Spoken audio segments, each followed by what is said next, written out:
Hi there. Hello. Welcome. It's episode 13, my childhood favorite number, probably because I'm some sort of contrarian. It is Snap on This. I am LaurenWhatevs, here with my usual co-hosts. Not to say that they're not amazing, they're just consistent. First up, Ree, how was your week in Snap? And keep it snappy. Yeah. Yeah. Every week when you say that, I'm like, oh yeah, keep it snappy. Okay. I won't lie, it's like been a week. I'm pretty sure the week started out with me like Eeyoring into like my friends. Like I played an Arnhem Zola in Bar Sinister the other day just to feel something. And it's true, I did. The option presented itself, and I'm like, immediately, like, I don't care. I don't even care what happens. That's what I'm doing.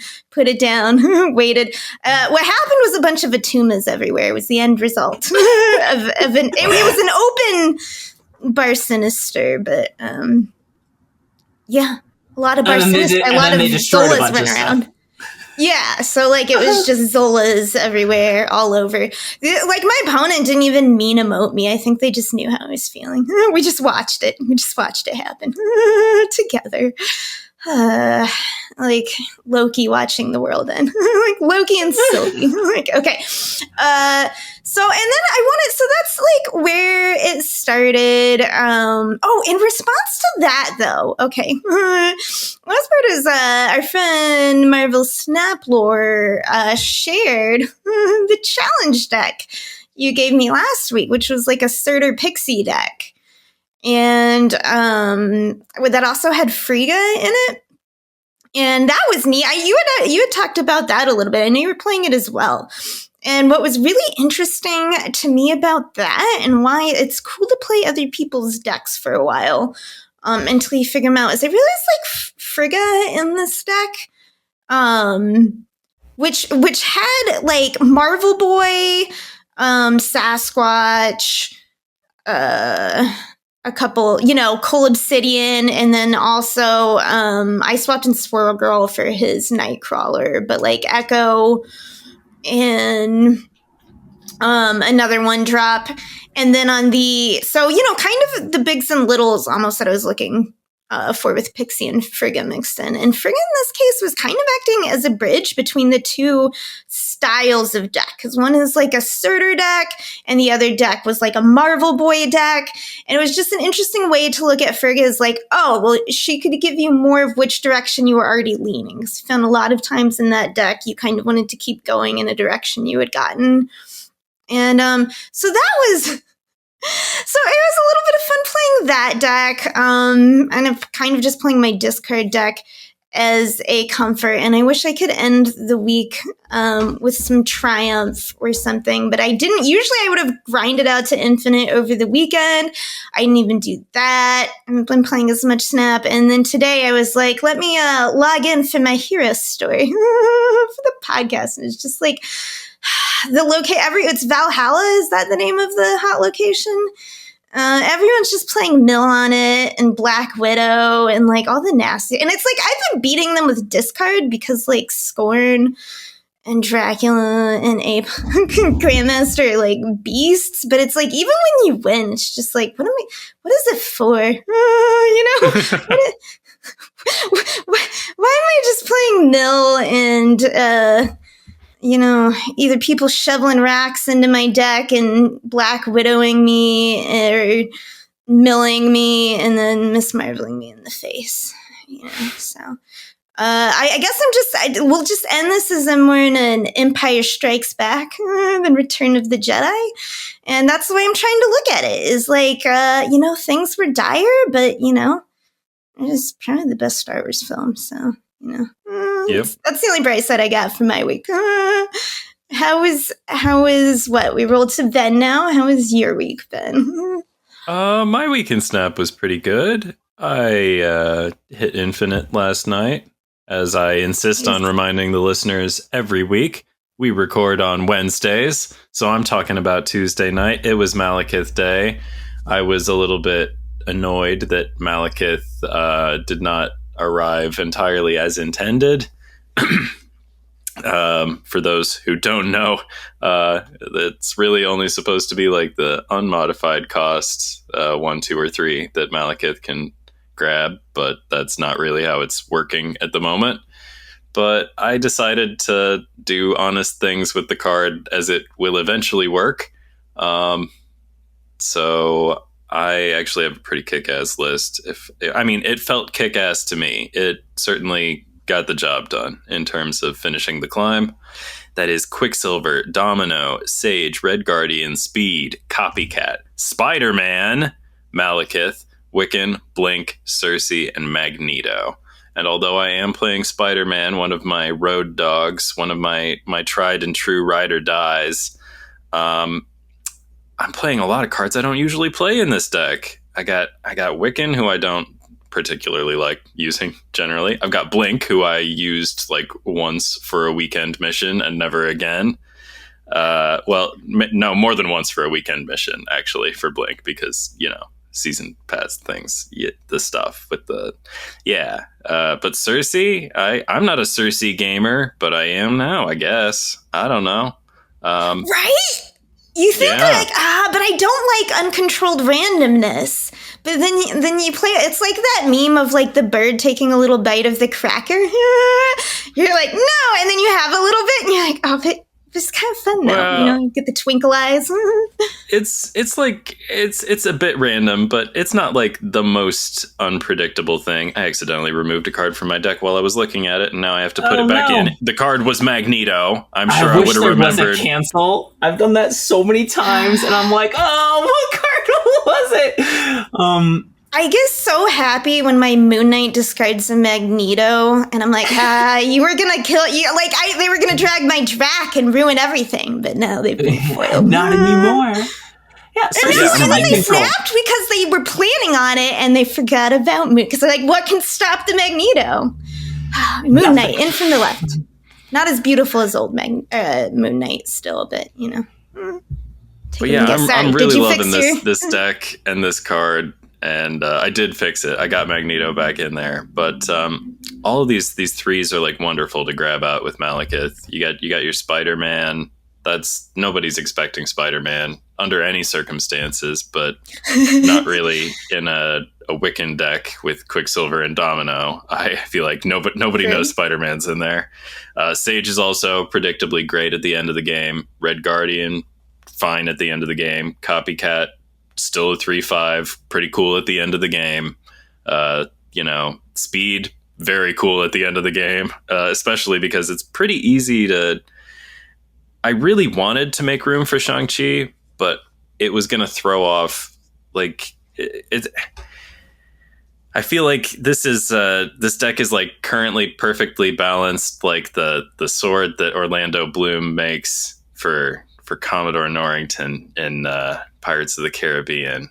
So like if I changed anything about this deck, the numbers wouldn't like go right, and it wouldn't always spend all of the energy every time. And I don't know. I really wanted to make room for Shang-Chi, but I just couldn't. And I like having 5 3s in it so that the Wiccan thing works out real consistently. And yeah, I'm having a blast with this deck. I don't know exactly what everybody else is doing with Malekith, but I haven't seen too many things in this exact vein. I'm sure it's not, the most off the beaten path thing, but I'm proud of myself for playing with just a crap ton of cards that I ordinarily do not touch.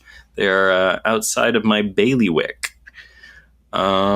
Yeah, so other than that, I've been playing the discard deck that I really like to play all the time now. I also did try to make some Valkyrie things happen. It was god-awful, just really wasn't working. I built a bad deck, and it's gone now, so I can't even tell you what was in it. As far as good things I played... We don't want to hear your bad deck list anyway. Well, I'll tell them about this other bad deck list. I did a misery thing with Sarah that probably... I'm not sure this deck actually is a Sarah deck, but we got Spider-Ham, Korg, Scorpion, Grandmaster, Shadow King, Cassandra Nova, Black Widow, Juggernaut, Shang-Chi, Misery, Darkhawk, and Sarah. And that is the creatively titled Deck 21. I just figured I should tell people about multiple decks, even the ones that aren't that great. So don't play that one, but do play the Malekith deck that I described. And yeah, maybe you too will shoot up to infinite when you start playing it. I don't know. They spat me out with a fair number of snap points. I was a little worried because of how fairly I didn't do super great post infinite last season. I was just only living once and making all the best choices and playing suboptimal things. And yeah, I don't know. But it seems like if I felt like doing hashtag pod goals this season, it would not be absurd.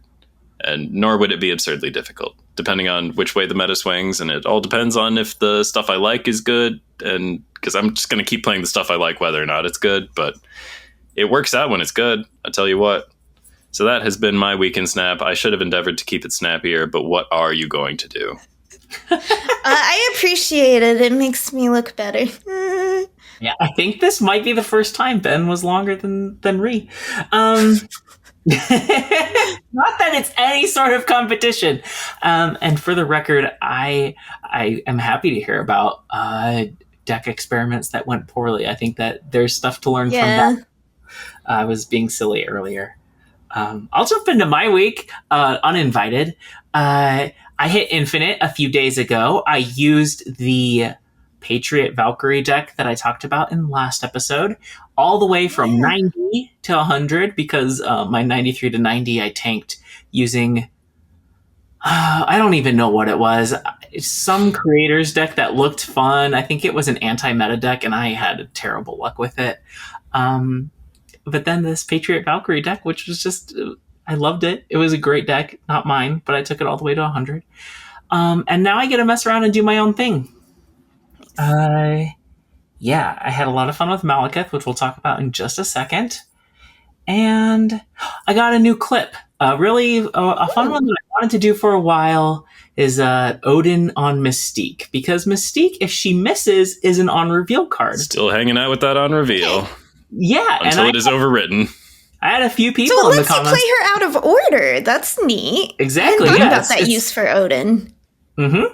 So this took me like 2 or 3 hours to pull off, but it was basically Ronin, and then on 5, and then on 6 you play Odin, and it's Master Mold, Mystique copies Ronin, Black Widow, and it's like, okay, now they have 7 cards in their hand because I just gave them 3 more, plus I made another Ronin. Is a huge point swing. It goes from like 5 to 28, something like that in one lane. Super cool clip, but not practical. But it is something that you can learn and apply to something else. Like I have used this with Grandmaster on Mystique in real decks before. And people think if you play Mystique and she whiffs, you did nothing. But that's just not true. That story is not over yet. So it's not just like a cool trick. It's also like people don't expect it at all. And so it's a great way to steal cubes. Anyway, go to my Twitter or Blue Sky if you want to see that. Maybe it'll be in the show notes. No promises. Should we move on? I think maybe this is the fastest week in Snap we've ever done. But really? Again, who's keeping score? We're going to talk about Malekith properly. A 4/6 on reveal. Out a 1, 2, or 3 cost card from your deck here, it reveals at the end of the game. Did you get this buggy mess? I did. Let me start, because I think I did. I have done a couple decks. None of them were that super great, and it sounds like you guys had more fun than I did. So we'll start on a lower journey. I wanted Valentina. It took me 4 keys, but I got Malekith.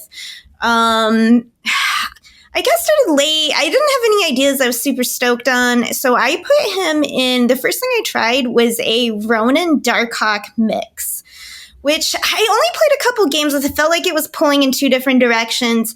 Broke that off, went just Darkhawk, which was great and won a lot of games, but I really wanted to cut Malekith from it. My thought was, like, you don't hate a Korg at the end of the game, right? There's a lot of No, but you do hate a Black Widow at the end of the game. Yes, and I thought about it, but I'm like, when it happens. But that's the problem. It was still winning a lot, but that's because it's Darkhawk, and because the best thing to do with Darkhawk, in my opinion, right now is also Cassandra Nova. And then you want to be loading it up with rocks. You want to be hitting with Cassandra Nova. You want to be hitting their deck again with like Grandmaster or Absorbing Man to like, so they're at -2 and pulling -2 rocks or whatever. I see exactly what you're saying. Right, that's the best way to go with Darkhawk. Like, really, when you're building it and when you get that going, and then you have all these 2 lanes. You have this Cassandra way to go. You're disrupting them. You have the Darkhawk path. And Malekith is kind of anti that. In a way. And, like, he's not the worst, but he's not the best. I would cut him from the deck for, like, an Iron Lad, honestly, or any number of other cards. So, I was like, well, you know, we're experimenting with Malekith, not proving once again how good Darkhawk is. So, then I took him to a Ronin Dino deck. And this was the best thing I made with him, but I still wasn't. I think a lot of it's just that I don't like Ronin style where you're holding back a lot of cards. But obviously the idea with Ronin, right, is you don't mind a Maximus being pulled at the end of the game, or even a Crystal. And mine was Ronin Even Dino, so right, yes, and Master Mold, and which is still good to play early. And if you've got Dino in hand, like Maximus pulling or Malekith pulling a Crystal and everything. So, and it was doing fine. I don't know. I don't like holding a Maximus in hand and playing with cards. I don't think it's the best thing being done with Malekith either, to be honest, playing it. So, are you running Mystique? Were you saying something? Yes, because I've got Dino and... Okay. Because that's another one where if Malekith pulls it, then as long as Dino or Ronin are the last thing you play. Right. Yeah. And it worked fine. I just wasn't like, I'm just not here like stoked about it. And I don't know if it's just because I'm just like not super into Ronin. It was okay. And, you know, and I think the thing is when you have Malekith, Grandmaster makes a lot less sense. And Grandmaster is so fun on reveal decks, you know? I think Grandmastering Malekith is cool. I know, but when I have a question. Oh, you're right. I had a prediction. I registered this prediction in the comments of a Snap Judgments video, in fact. So if Malekith pulls Grandmaster and you've played Malekith on one of the edge lanes, then at the end of the game, Grandmaster fires, sends Malekith to the middle. Does that second card that Malekith pulls ever reveal, or does the end of the game only happen once? I did this once, but it hit a different card in the lane, so I didn't get to answer the Malekith question. I've done this once, and the lane was full after Malekith moved there, so I also don't know. We don't know yet. Okay, cool. Because my prediction is that card stays unrevealed because the end of the game has already happened, and it only comes around once.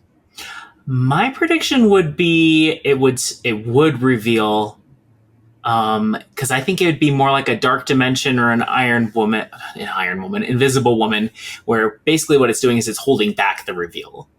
And once the hold is removed, then it would just play and immediately reveal. Sounds plausible. But I don't know. Also, I just feel dumb for saying Grandmaster wouldn't work with, obviously. I already went through this thought process myself, where it's like, as long as you play your cards right, it's fine, because, you know, you can still Grandmaster stuff. Anyway, so you're saying... I don't think it's dumb. It's just something you have to consider. And also, it does matter an awful lot if the Malekith that gets hit by Grandmaster, if he pulls something. If he gets hit by a Grandmaster at the end of the game, right? Yeah, I'm sure he pulls something. I just don't know if the thing ever reveals. I'm going to be testing this right after the podcast, because that's interesting. Even though Malekith is buggy, and I don't know if the test right now would even be useful. I mean, like that's not the part of that's not the part of the card that's buggy though. Like that mechanism seems to be working as intended mostly, or that part of it. So you talked about how it's using lowercase c cost instead of capital C cost, like it's using current cost. But there's more bugs going on. If you pull, are there? Yeah, if you pull a Hope, a Silk, a Titania, these things activate even while they're face so they down. have their behaviors. They've got their static abilities. They stay face down, but then Titania flips sides. Wait, So Kingpin can't steal power from these cards, but Hope can generate energy. Just get out of town. Jesus, what were you thinking? What? Oh, man. Revert the Kingpin nerf. It's ridiculous. Oh, with Kingpin, that reminded me, I started playing a card like I've not played like in almost all of Marvel Snap, Elektra, recently. And I got to take down a Kingpin the other day. It's like, I've never played her, and now I have the ability to take out all these annoying cards. It's so glorious. I put her in just because I'm like... one costs. And the whole reason I used her was because I'm like, with Malekith, I don't mind Malekith pulling an Elektra. I'll just play it in a lane where maybe it'll hit a 1-drop, you know? And just having Elektra and getting rid of Nebula. I usually didn't find Elektra worth it to take up a slot. Nebula or Sunspot is huge. Yeah. Or like a Kitty, like tons of stuff. Yeah, it's just really nice. And it's like, I remember too, she procs Werewolf. So like, I'm getting into Elektra now anyway. That's all I'm saying. And she's great with Malekith. That's where coming back. Yeah, to surprise at the end of the Malekith. game. More than a 2-point swing if she hits something. I don't know. It would have to be a pretty big 1-drop to like not make me wish that Malekith had pulled out a 3-cost or something. Oh, I was so happy to murder that Kingpin, though. I was like, now your Polaris hurts me not at all. Okay, sorry. Usually when I see a Kingpin, I just admit that something's gonna like lose that power. Okay. That's when you fill the lane. I also saw a clip where somebody played a card. It did its with Malekith. The card stayed face down, did its on reveal, and then never revealed at the end of the game. Oh, really? So this card is a buggy mess. It really makes me question. Like I thought that. Yeah, especially after Kitty, that we had like a QA, like a system rework, right? And they've talked about doing some overhauls to like their balancing system, and I think we've seen that with like how few cards had to be fixed after release in this year versus the previous year. But it's just Malekith is just like, did they change his ability last second or something? Because it's just wild how like how much he's just think they blatantly doing test wrong as much as we like to think they test. Yeah, I think a lot of the testing is automated. And I mean, like some of the things they say about their testing process, I'm like, what kind of sample size did you have where you thought Emperor Hulkling was going to get out of hand? Because like that sounds to me like you played 3 games and something weird happened in 2 of them. Like, they can't be playing that many games too, though. Like, it's like possible they tested all of those, and then some bug got introduced after, you know. And so it's just like it's software things. You know, I mean, I'm not excusing and saying it's like, you know, like I'm just well aware that bugs make it to production, and I think that it will be fixed quickly. It's probably the kind of thing they can fix by OTA. I don't know if it would be by tomorrow because that's awfully fast. But it was just very surprising to see a card this broken. Seemingly it's not crashing the game. So there's that. That's true. Yeah. It made me want to not play with the card. I only played with the card so that I could speak intelligently about it on the podcast. Like I was very tempted to make a principled stand and be like, I'm not going to play with this janky card that doesn't work like it's supposed to. I'll play it when it works right. But I'm embracing chaos. And part of it for me is just the same reason it's like, yeah, if we didn't need to talk about the card and how good it was, it's like the meta warps around the card for the week it's in existence, which just makes it less fun in general. It's always weird. Okay, then you already said you got the card. How did you get the card? I did, in fact. I was 100 tokens short, and because this was a time is of the essence thing, I couldn't wait until later in the week to get it. So that I mean, like, the sacrifices I make for these listeners of ours, I tell you what. I bought a bad token Tuesday. I spent 700 gold to get 500 collector's tokens that I might... I think that's the worst one. Oh no. Yeah. Yeah, You really care about the show. I do. What can I say? But yeah, no, ordinarily I like to spend 1,500 gold for 1,200 collector's tokens. That's my preferred exchange rate of those currencies. I never do token Tuesdays. That's how I got Malekith, because those spotlight variants for these two cards I already own were not that impressive. TBH.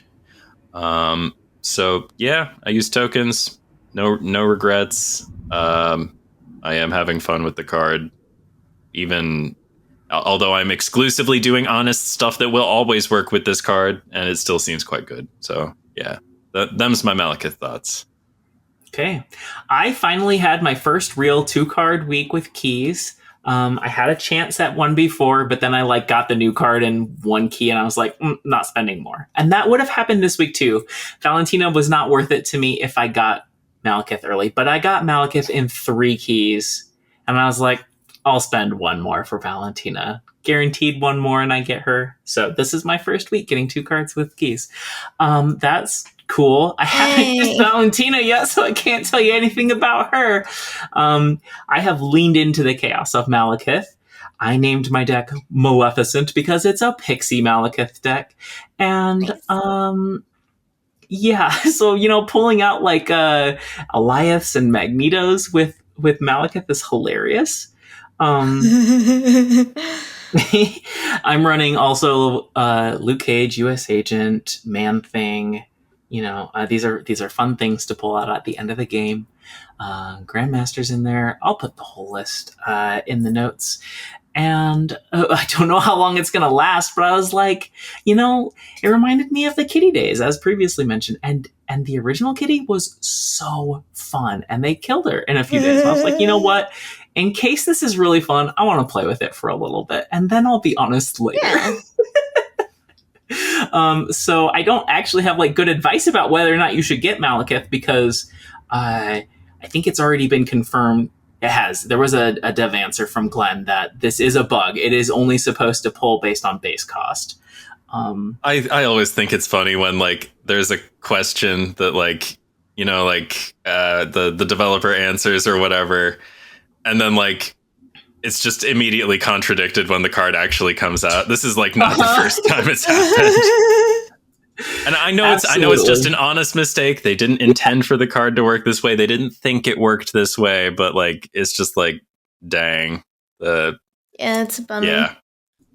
Humans been known to get stuff wrong time to time. Oh, with this deck, this is maybe more of a weekend snap thing. But this is something that I don't see people do with Pixie enough. If there's a hot location that does on reveals twice, it makes Pixie extra cool, because then Mobius gives you the lowest discount of 2 shuffles. So I've been really enjoying throwing Pixie on Valhalla. And especially on Camartage Day, I think Pixie's super fun. Because Mobius, because their cost, it would be 6 equals 3 equals 1. So it just picks the most favorable of the cost modifiers. Mobius gives you the lowest cost that card ever had. So it's you got advantage on a D&D roll. Exactly. That's so the double shuffle is very cool, and I recommend doing it. If you like Pixie at all, run Pixie Mobius on... You know what? Not normally a fan of hot location days, but there's some fun things you can do with them. Oh no, that's amazing!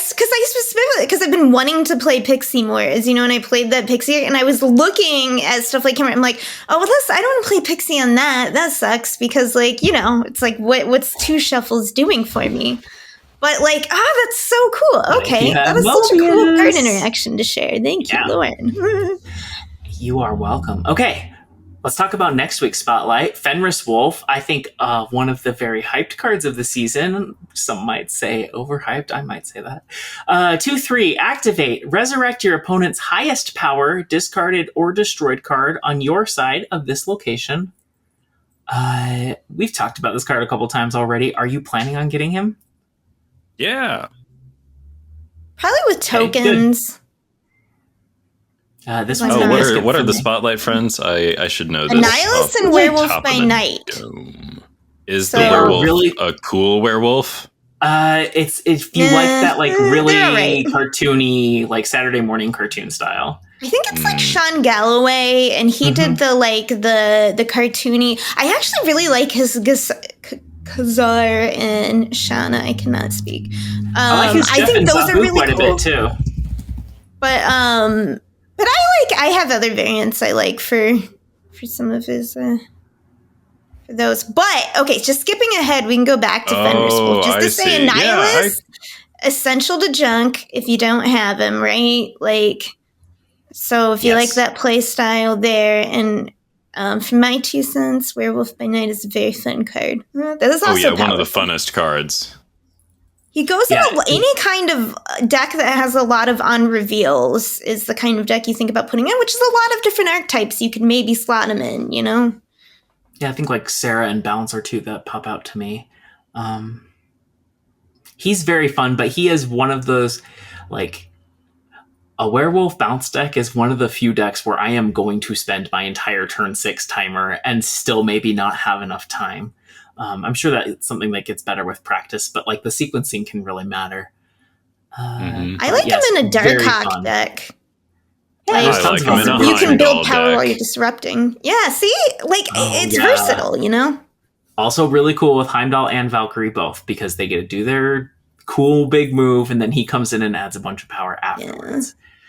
Okay, Fenris. I'm skipping him. I think that he is mostly a win more card, right? Like, he makes your wins bigger.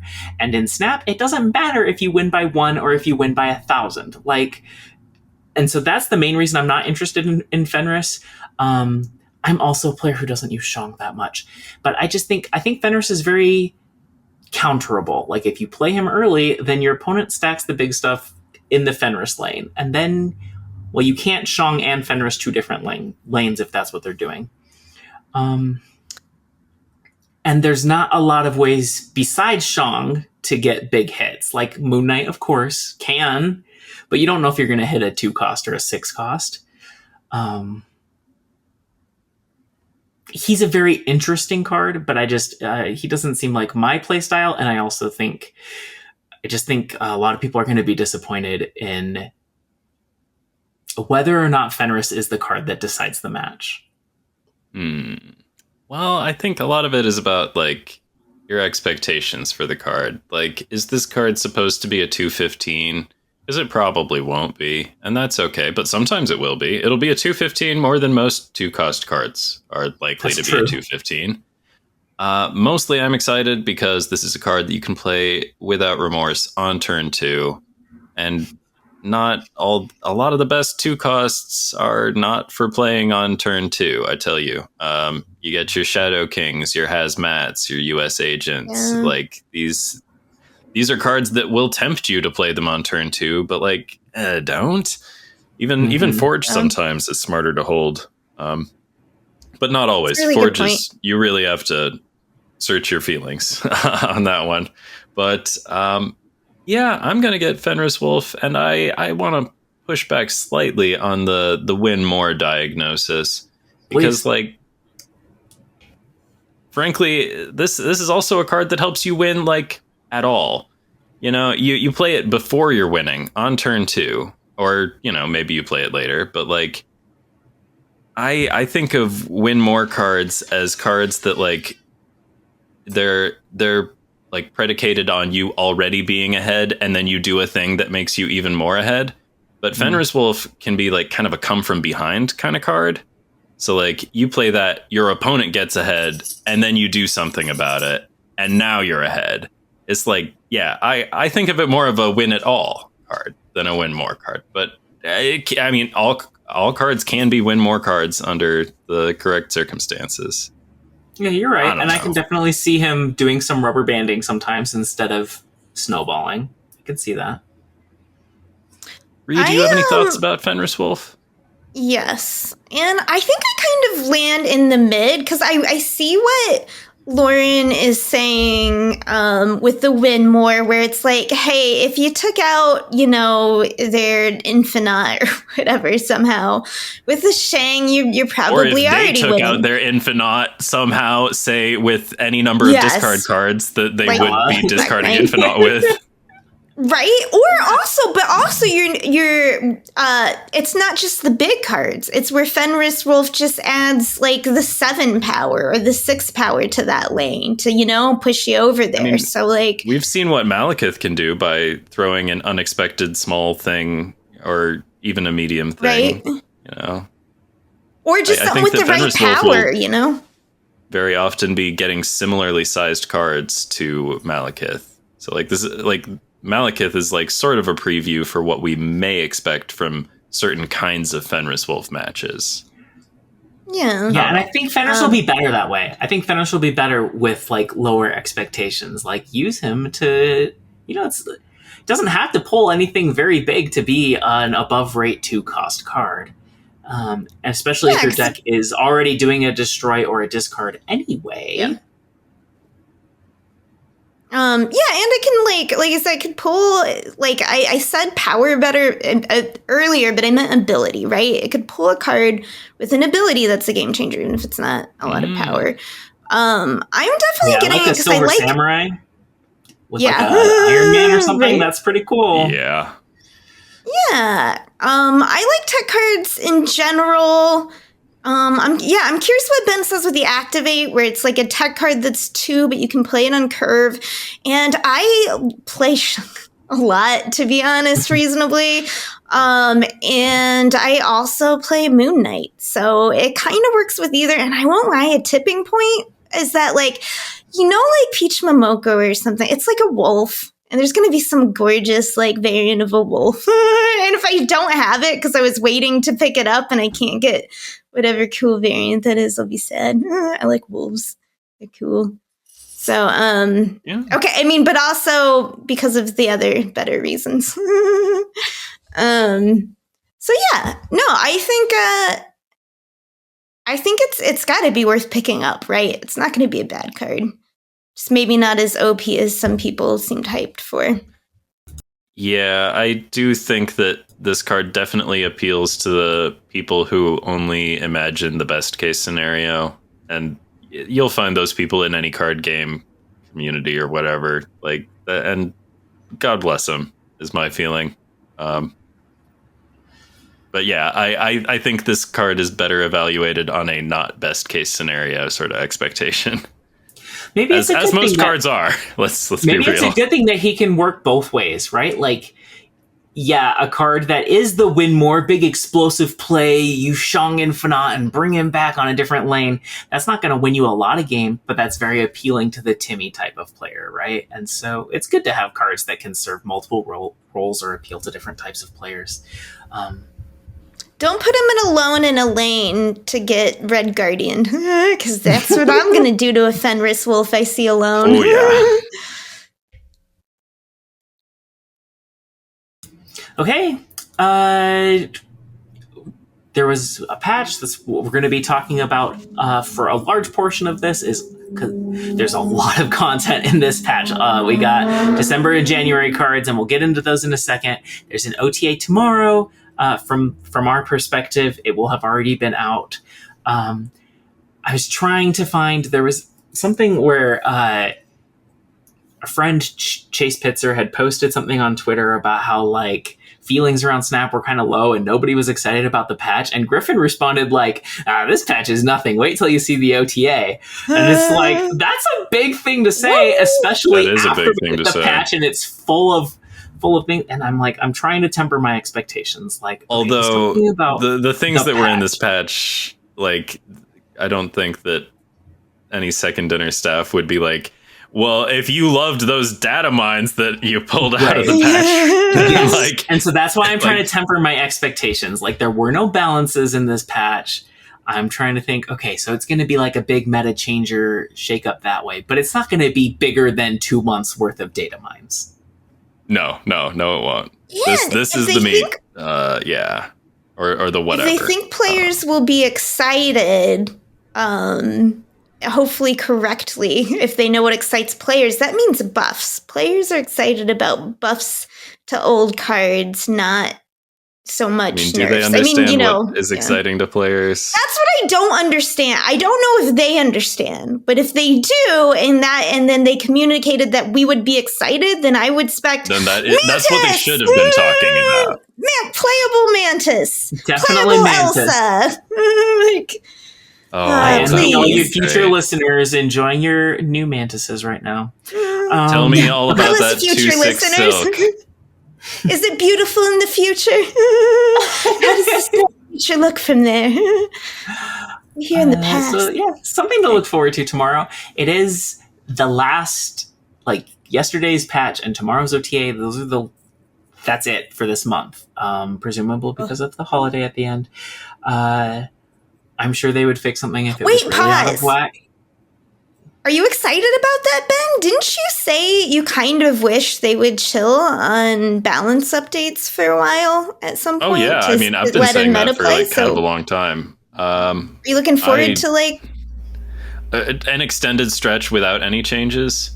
Maybe. Kind of depends on where they leave us. If they leave us in a bad spot for a long time, I will not be happy about it. But if they leave us in a moderately stable position, I really think that there is more time for people to figure out stuff to do in in their current environment than we ever receive.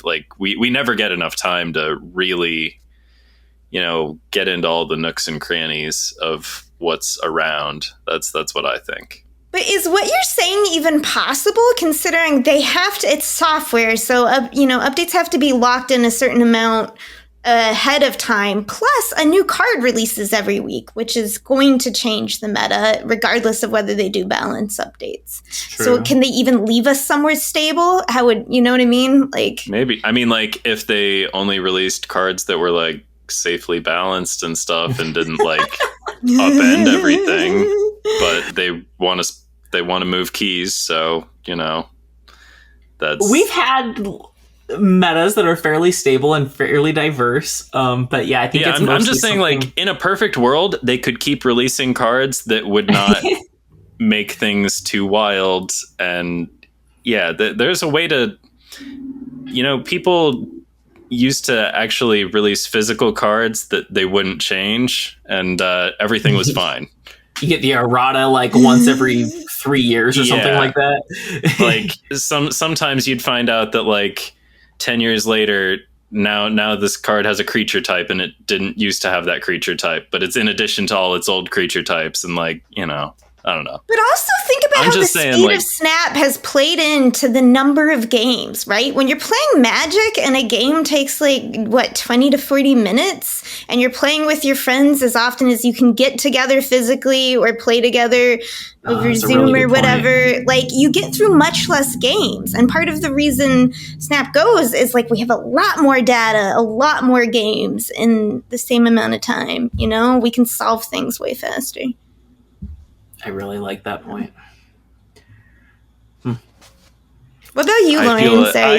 I do think they should take a step in the direction of releasing better balanced cards and not rebalancing things as often. That's what I would like, or not rebalancing as many things as often, because sometimes a card will change, and I'm well, I'll think about that and I'll play it when I'm ready to play it, and then by the time I'm ready to play it, they've changed it to something else already. Yeah. And I don't know. It just churns too fast. I like the high pace, but I think they could slow it down by reducing how many things get changed each OTA.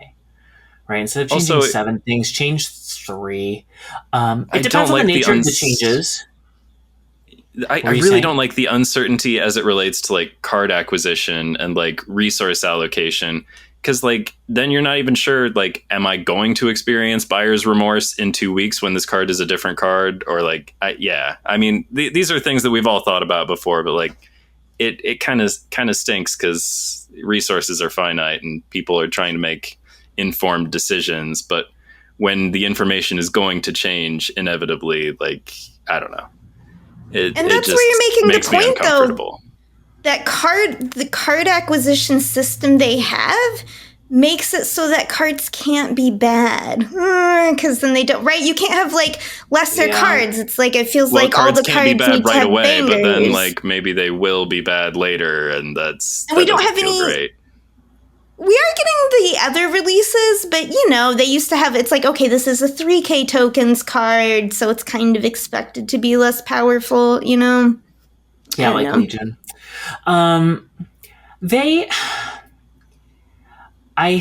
There's two sides to the coin, right? Because it does mean, yeah, you can buy something, it's overpowered, it gets nerfed a little bit, now you have buyer's remorse. But it also means that the things that flop when they come out, they're going to get buffed to being playable, and that's going to happen pretty quickly. And I like that balance. I generally trust the team to balance cards. They're not perfect at it. But generally, I trust that if I buy a card and it's a stinker, it'll be made playable before too long. I know there are other cards in the game, but, like, how you loving that 6/12 Emperor Hulkling? I didn't buy that guy. I'm so happy to, honestly, like, if I wasn't, like, if I was in my after stronger playing, it I would should have be, like, playable and good now, right? But you're right. The problem is, it's like, yeah, this whole other time I could have had Silver Sable, right? Because you can't have collection complete. So I see... Well, I was going to say I was going to fall more to the side of, like, yeah, like, I figure a card that's not as good will be good eventually. But as Ben is saying, like, I have that card for several months now instead of other cards. And how much have I played it?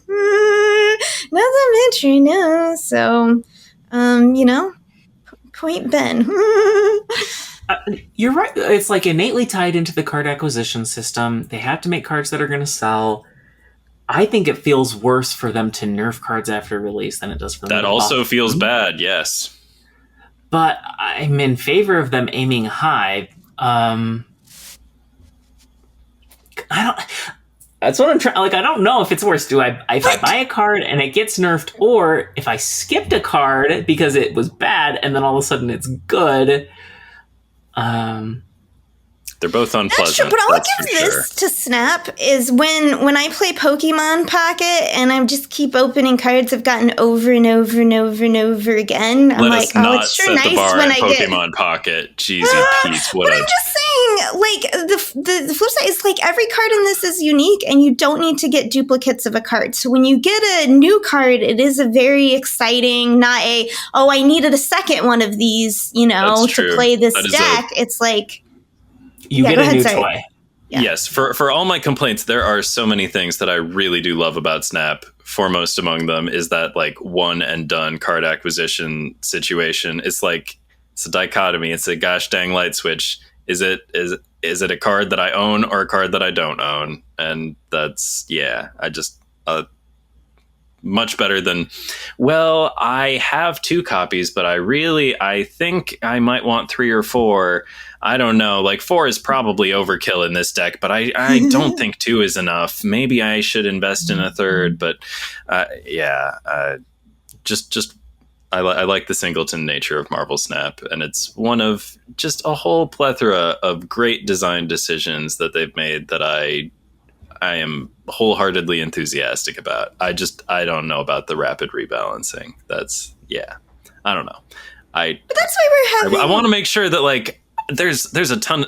This is, like, the card game that I like. This is the one, like, beats the absolute crap out of Pokemon TCG Pocket.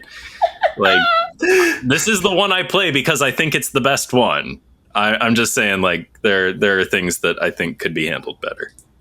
And that's good. I think, like, there's this, like, hyperbole thing on the internet where something has to be all good or all bad, or you have to be all for it or all against it. So that's where we're having the nuance of conversation, the difficulty of achieving certain things versus, you know, the pros and cons. So I think it's worthwhile discussion and to point out both sides.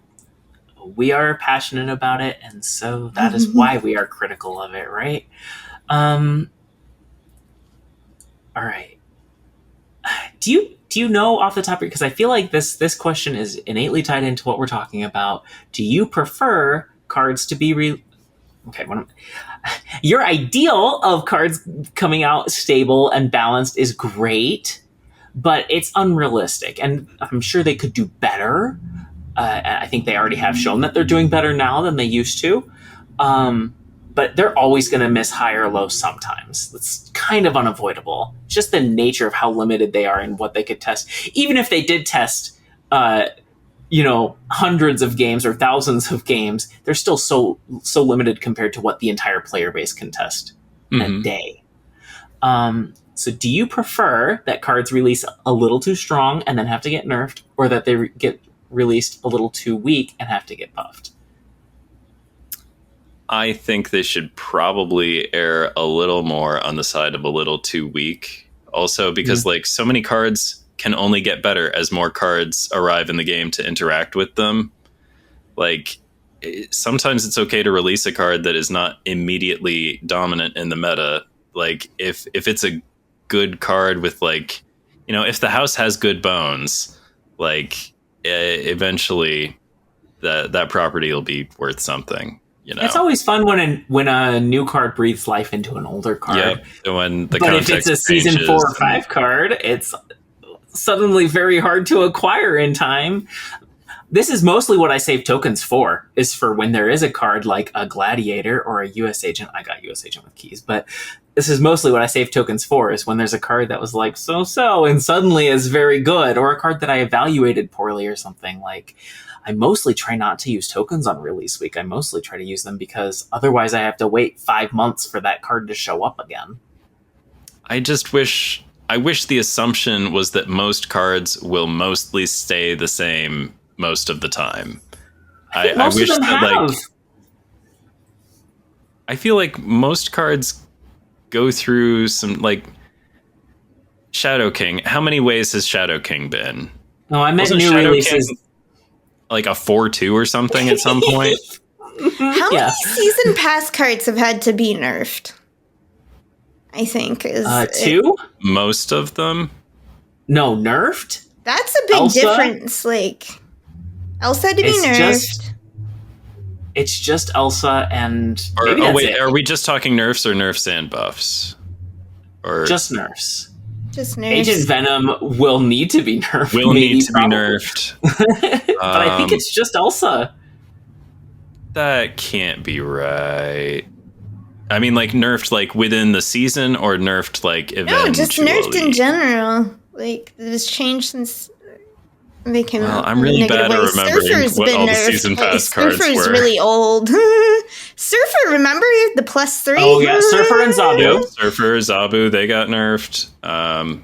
Then there are Miss Marvel season pass cards that get buffed. But I guess that's. Wait, did Miss Marvel change? Well, yeah, Blob isn't a season pass card. Blob was just. You're right. You're right. Sebastian Shaw. Yeah, you're right. Miss Marvel she only needed one. She was nerfed. Location. Yeah, and she was also she was nerfed twice. Power. Mm-hmm. Yeah, she got double nerfed. Yeah.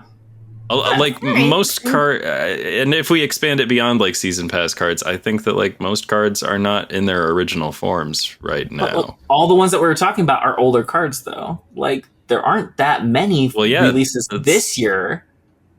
That's because that hasn't happened to them yet. But like it will happen to them, and it will compound my my issue of frustration. Yeah, I don't know. I agree. I think I'd rather see them be slightly more conservative than over-tuning a new card.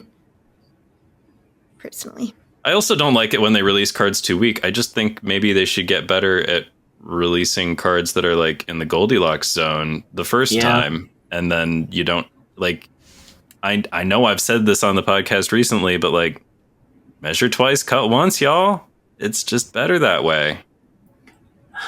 I think I like slightly too strong better than slightly too weak. But I like slightly too weak better than much too strong. I don't like it when a single card completely warps the meta, especially when it's brand new. Okay. With that, on to all these data mines in the patch. There's not a lot to talk about the patch itself. The main thing is you can look at a card in the shop, a variant in the shop that's an album card, and now from there, you can tap on the album and see what your progress on the album is. good change, but like, why wasn't it like this from the very beginning? What's the point of showing me the little button on it that says it's in an album if that's all the information you're like? Yeah. Okay. Yeah. So this feels like the bare minimum. Kind of nothing. I'm sure there's some good bug fixes in there and stuff like that. But the meat and potatoes, data mines for a December season and a January season. We have a bunch of new cards to talk about today. Let's get into it. Okay, so we're going to start with December cards. It's a season that is tied in with Marvel Rivals, which is pretty cool. It looked like they're doing it for a few Marvel games. Whatever. We're gonna keep our thoughts fairly light, like a first pass type thing, because we're gonna be talking about these cards in depth in just a couple weeks, at least the December ones. So, first up, our season pass card, Galacta, daughter of Galactus. I will say, I wish that her card just said Galacta. Like, why do we have to identify her as the daughter of Galactus? But maybe that's a comic thing. I don't know. Is this even a comics character? I thought this was an original character for Marvel Rivals. Oh, really?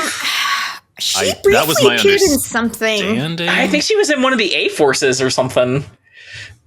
I may be super wrong. Whatever she was in, it was like very brief. A very limited appearance.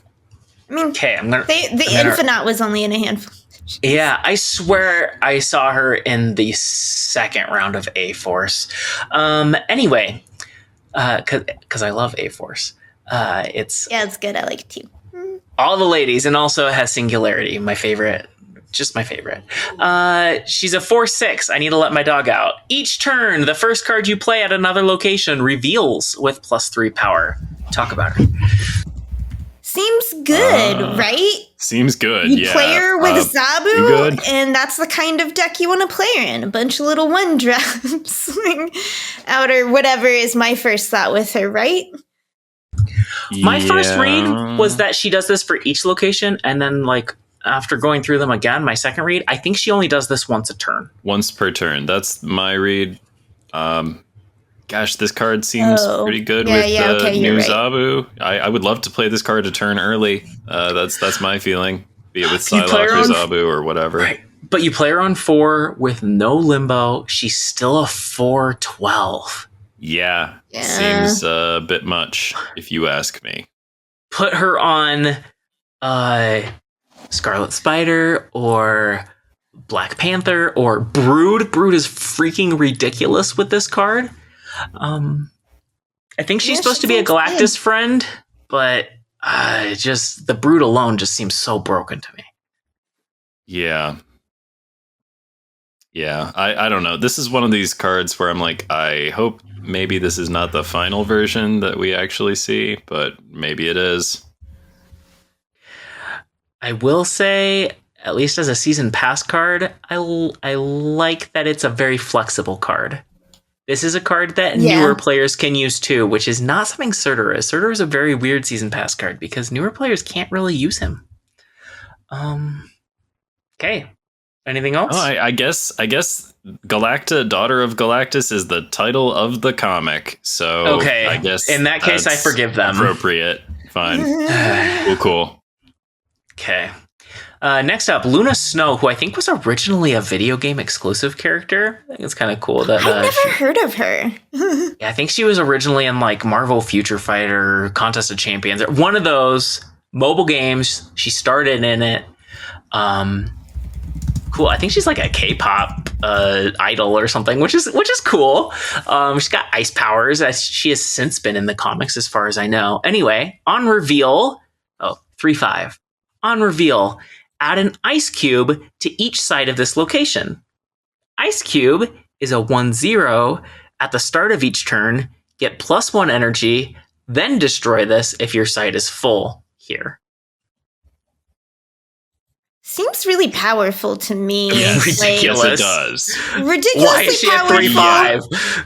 I don't know.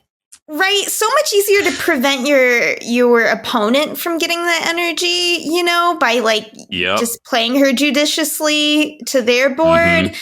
And I feel this is kind of the most to say about, because I was thinking too how she she's another nerf to older card to Sarah, Ravonna style cards, because it's, the energy you get from like Arisham and Wiccan is a lot better because it's like it's permanent and they can't take it away from you, like if you're getting that from an ongoing card. And like it's interesting, there's like Mobius happened because energy cheat got like way out of hand, right? So Mobius came to be like, we have a hard stop. Right. Now we just do energy cheat differently. So we just like abandon the whole, Mobius and Sarah and Olive and Ravonna and all those cards. As far as I can tell, the last time they released a card that Mobius was good against was Sasquatch. Can we think of any other more recent examples of a card that Mobius could actually rain on the parade?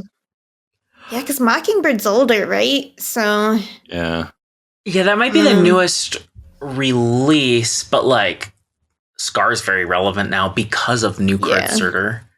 That's true, but still, like it seems like mostly they're just giving us extra energy about which Mobius has nothing to say. Oh, Anti-Venom, that's true. That is a card that Mobius is good against. That's a very good point. Yeah. Yeah, that is the thing about extra energy versus cost reduction. That's what I'm saying, right? It's just always better to have extra energy and have all your options. Definitely superior. Yeah, extra energy is going to get a hate card eventually, right? There's eventually going to be a hate card for extra energy. What is it? It's Red Hulk. That's it. And that's hoping that they can't spend all their extra energy. I don't know. Yeah. What? The card just says your opponent can't have more energy than you, or what? Like, I don't know. Or can't have more energy than the turn number. Either one would work. So I think, yes, you can play Luna Snow where you're going to be trying to get rid of your opponent's Ice Cube. But I think also you just have the advantage because your deck is built to ramp and theirs isn't. Extra energy. Yep. Mm-hmm. And you have control of when it happens. And like, it's just, I don't know why this is a 3-5 in a world where Electro's 3-3 now? And yeah, he has a big downside, but the downside here is your opponent also gets it. That's it? That's the downside? Like I said, and you can easily play it. People are filling so much of their lanes these days. You just play it where it's going to fill and destroy for them immediately, right? Like, yep. Just play it smartly. And only you get the energy. Yeah, I just think it's too strong. It's that's where I am. I think that about a lot of these cards, honestly. I really hope that a lot of these cards don't release in these forms. December feels ridiculous to me. Next up, Penny Parker. This card is very cool. It's got a lot going on. She's a 2/3. On reveal, add, I'm going to pronounce it Spider. Her mech, it's stylized, capital SP / lowercase dr. Add Spider to your hand. When this merges, you get +1 energy next turn. And then Spider is a 3/3. On reveal, merge with one of your cards here. You can move that card next turn. It's a very cool ability, for sure, on both of them. Penny, I was thinking, what else can you merge her with? So there's Agony and Hulkbuster. Symbiote Spider-Man. I don't think Symbiote Spider-Man would count for this ability, because I think Penny Parker needs to be the card that is the host, the face, Well, and then Symbiote Spider-Man would have the same text, but then the merge happened before he did, so that one's... I don't think Blob would work. We'll see. I also don't think Blob would work. Because her text wouldn't be active if she was in the deck. I feel like I think it's interesting that we're getting more merged cards to the idea of like merged decks. You know what I mean? It's starting to like shape up into a thing, but also it doesn't. I'm like not worried about it all because it's like there's Shang, danger of condensing all your powers. You make it more vulnerable to Gambit and Shang and stuff. I'm playing discard, and I love a deck that puts out a few giant, powerful cards because that's like really good gambit targets. So, yeah. So, but I this card looks cool, right? I want it. It's very cool. If you play her just on herself, on curve, she's a 5/6 that gives you 1 energy that can move. Yeah, that's decent. It's a little hard to when you're spending energy like spread across different turns. It's sometimes a little bit hard to like reduce it to like flatten that exchange into like one transaction because it's complicated. But spending 5 in 2 turns is better than spending 5 in 1 turn. It has more flexibility, etc. Seems like a good card to me. Yeah, I think it's a good card. Hopefully not busted. This one doesn't feel nearly as busted as the others, for the most part. I'm not as worried about Penny Parker as I am about Luna Snow or Galacta or some of the others that we're going to talk about. I agree. And if you're really leaning into like a merge deck and you're going to pull out like 3 energy from her, like that's a lot of work to get extra energy, and it means you have to use the cards of Agony and Hulkbuster, and then what are you spending the energy on? This is for people who don't want to take the easy way out and play Hope, who just likes it when you play cards at that location regardless of merging. This is like Hope but only for merge cards. That's just like her one thing she does, right? She's also card gen. She's also movement. She's also like... Yeah, she's doing a lot of things. There's probably some cool things you can do with Spider just being basically a Hulkbuster, right? Like, for sure. I mean, you can get an extra location rerolled with Nocturne if you wanted. Like, there's a lot of stuff you can do with Spider. Okay. I was very happy to see that character appear. Can't say I was expecting more Spider-Man characters until the next Spider season, which I'm sure will happen. But many. They're such popular characters, right? And we're still missing some big ones like Spider-Punk, Spider-Man Noir. Anyway, next one, Doom 2099. A 4/2. After each turn, add a Doombot 2099 to a random location if you played exactly 1 card. The Doombot 2099s are also 4/2s. They each have an ongoing. Your other Doombots and Doom have +1 power.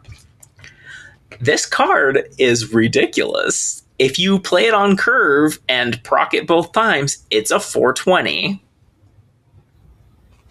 Also, do we know, I mean, obviously there's no way to get this confirmed, but do we think that Doombot 2099, its ongoing text, does that count original flavor Doombots and Doom Classic? Yeah, I had this on my, what does this mean? I think it definitely includes Doombot 2099 and Doom 2099, right? Yes, definitely. I think it's got to. But that it doesn't specify in the text, yes, it would make the text clunky, but it does kind of make me think it's a Doom friend. Which is just so much power.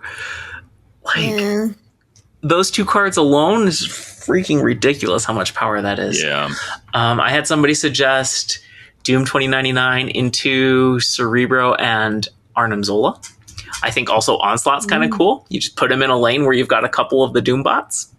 It just gets really, really freaking big. And I guess the downside is you don't get to choose where the Doombots go.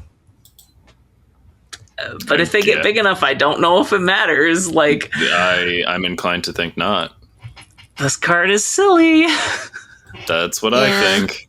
Not a fan. Yeah. This is one of the ones that just feels very broken to me. Okay. And it's a lot weaker the later you get it out. Yes. Sure. But there's plenty of cards like that. And do we want a card that's a 4/20 on curve? I don't know. Next up, Bruce Banner, a 2/1. When you end a turn with unspent energy, 25% chance to Hulk out which almost certainly means becomes a 612 vanilla Hulk, right? Yes. I love the flavor text, right? That's very fun. I think that is written very well. I don't like this card. I don't like this 25% chance nonsense. I agree. There's one, I looked at this card and I immediately knew where I would play it, and like honestly probably nowhere else, but I have this deck called Spider Bay that was built around Spider Woman. I think I talked about it before, maybe actually in the podcast. It's high Evo, Spider Woman, Blink, right? So I can see Bruce going here because it's like if I play him early, I get the chance, and a decent chance maybe I get a big one out, or if I'm playing him late, I can use him with Blink, you know? Maybe. I don't know. Like, yeah. Go ahead. I saw some people saying, isn't he just like the premier 2-cost card now? I don't think so. No, absolutely not. You have to skip a lot of energy, right? If you you have to throw so much away. Wow. If you skip energy on turn 3, 4, 5, and 6, he still only has like a 68% chance of being Hulk. And at that point, you've paid 6 energy for it. You've thrown wow. So mostly I don't think he's good unless your deck is already energy skipping. A Sunspot energy, high Evo. Yeah, so like a She-Not deck or that flavor of high Evo. I do think it's cool to boost that flavor of high Evo. But, oh boy, you are going to hate playing against this card. When your opponent has it out and you're just, I don't know, turn 6 if this is going to be a 1 or a 12. So but that makes it better. That's why I like the card. Like, it just feels so on brand. The flavor is great. That way. Yes, the flavor I will agree with great. that. Very flavorful. But, like, I would always rather have Kate in a deck than this card, probably. Absolutely. Unless it's like my specific energy soak deck, you know? Yeah, okay. I can't see circumstances under which I would ever play Bruce Banner. Yeah, but you know, for fun more than for glory. I think there's probably some silly things you can do with him by making a whole bunch of them floating around. You know, your Frigga, Moon Girl. Just have a whole bunch of Bruces, roll on all of them. Some of them just ping off at the turn 6. If you want a Frigga Bruce Banner, you've already skipped a turn of unspent. It's true. Yeah. So you play Moon Girl. You gotta pull some play off. Luna first. I want you to clip that, Lauren. I want you to have a board full of like Bruce banners on like turn 6. As many Bruce banners as possible. Okay. All right. Yeah. Okay. Wong, Mystique, Moon Girl. It'll be great. Maybe Frigga would be easier. Last one of the season, Rocket Raccoon and Groot. This is a single card. It's kind of interesting. This is the most blatant, like, you know, Symbiote Spider-Man is like, it's a new Spider-Man, but it's like, it's a pretty distinct variant at least. It's still Peter Parker, but this is just like the same character, but they're together now. A 3/3, you can move this once. After your opponent plays a card here, steal 1 power from it. I'm reading this like Angela in that it would work multiple times in the same turn. Yeah, that's how I read it. Yes, definitely. Okay. Yep. Oh, it seems good. If he can proc twice, he's better. Here, he's Groot that can move if he can proc twice. I'm just saying, if Nocturne, I mean, like, I'm not saying Nocturne needs to be 3/5. I don't think Nocturne should be 3/5. I think Nocturne's fine at 3/4. But, like, did we learn nothing? I kind of feel like we learned nothing. This card is like, so let's say you catch them once after you move it by surprise and once before you move it. Although you could definitely get more procs than just those 2. But, like, that's 3/7 worth of stats and you moved it. And just the ability to move a card when you want of your own volition. That's why Nightcrawler still gets played frequently. Jeff, like, so it's just like, wow, those cards it's just so powerful to be able to move a card by itself on its, Yep. I don't think this card is as scary as, say, a Doom 2099, but But I is think that it's where we're setting the bar? It's still huge power creep on 3 cost. And why would you not want this in Surfer? Like any Surfer. You absolutely any surfer would at want all, this in any Surfer. Any Surfer at all, you want this. Play it on the Hope lane, move it off the Hope lane, blah, blah, blah. It's anti-bounce, which is, good, especially in a world where Sandman has been nerfed. Like, this is a card that benefits from your opponent playing lots of little things. It benefits too much from your opponent playing lots of little things. It gets really, really big. Yeah. Steal. That's a 2-point swing every single time your opponent plays something on it. You know who doesn't have a 2-point swing anymore? Angela. Yeah, cheesy Pete's. And sure, your opponent be okay. So yeah, that card seems really, really good. Very flexible. You could put that in anything that just cares about power. Seems pretty best in slot to me. Yeah. It's best in slot for your good cards deck. Okay. On to January. January season pass is Iron Patriot. I think I saw Scott Denham say this is Norman Osborn who takes on the mantle of Iron Patriot. I think that sounds about right. I think that sounds like something I know. Okay. Sorry if it wasn't Scott. Sorry if I'm misremembering. It's off the top of my head, but it's Dark Avengers. Iron Patriot is our season pass card, a 2/3. On reveal, add a random 4, 5, or 6 cost card to your hand. If you're winning here after next turn, give it -4 cost. I'll highlight this is a 2 cost card you like playing early. Yes, it is. I think Seems it gives like a good lot. card to me. Yeah, I think it's a martyr friend of all things to point to. This is a reason to run martyr. I love that observation. Because I heard somebody else say Bob, but Bob you can snap him away. Yep, Bob is not as solid as martyr in this circumstance for these purposes. I like the flavor that's of kind of this interesting. Okay. It's a cool card. -4 cost is huge. But it's a bit of a gambit to say hey, beat me here. Also, it's another thing for Mobius to be good against. So for my earlier complaint about how they don't make cards that Mobius wrecks anymore. Yeah, good Mobius turn. Most 4, 5, and 6 cost cards are things you want to play, especially if they're discounted by 4. Although sometimes they are so specific in their function that you wouldn't want to. Yeah, right. I don't know. I'm choosing to be optimistic. I could see this card being one of those annoyingly good cards that I am not happy about being added to the game, but I don't know. At first blush, I'm what if this card is reasonable and okay? Yeah, I'm choosing not to think it's overpowered at this moment. I reserve the right to change my mind as I think about it harder. On the one hand, it seems like a weird season pass card in that it's kind of a weird niche ability, but on the other hand, it's just it is fun though. It's fun. It's very straightforward. It's play this card on curve, try to be winning. Bigger numbers. It's very straightforward and it's appealing to new players. And I like that it's universally useful. New players can use Groot or Star-Lord on this guy.